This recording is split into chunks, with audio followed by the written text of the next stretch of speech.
Afternoon or evening. Sorry it's a bit late. This is again on the 15th of March, and we'll try over the weekend to get ahead of myself a little bit.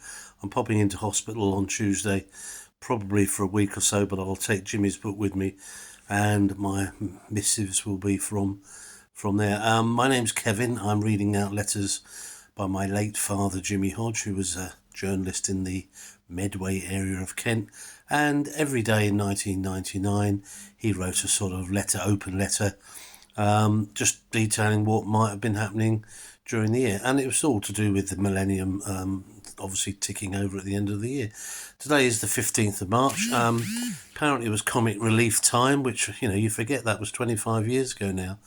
And a lot of money was raised, about £16 million. I think it's about, this might even be tonight, actually, might be next week.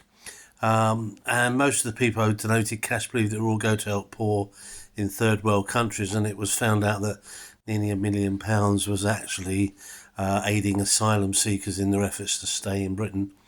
And his dad didn't think a lot of people knew that, maybe more than he suspects, but he was wondering whether that might affect comic relief, and here we are 26 years later. Be interesting to know whether any of that money does go to help asylum seekers. Mobile phones came up again. A lot of talk about their efficacy and how much they might actually hurt people who are on them a lot, and that was something that he was worried about. But a British telecom engineer claims he was an emotional wreck and was forced into early retirement because of brain damage caused by heavy use of a mobile phone. Apparently he'd worked for 10 years and travelled up to 100 miles a day to test coverage of the mobile phone network, and he wanted 100. Oh, hello, my dog's just arrived. He was seeking £100,000 worth of compensation. My wife said, "We'll tell you," and a former newspaper colleague will confirm it, that spent a great deal of time on the phone.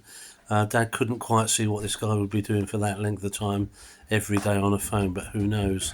And of course, back then, using a phone while you were driving was probably not that frowned upon, whereas now clearly it is, and it's an offence for which you can lose your licence and things. So, but Jimmy was wondering what would become of that. So if you are Mr. Corney, I think Steve Corney, to let us know how you got on. And lastly, Jimmy's PS today was: burglars stole equipment, drugs, and even the security cameras when they ransacked a dentist surgery in Retford, Notts. Now, as Jimmy would say, now that's what I call a major extraction.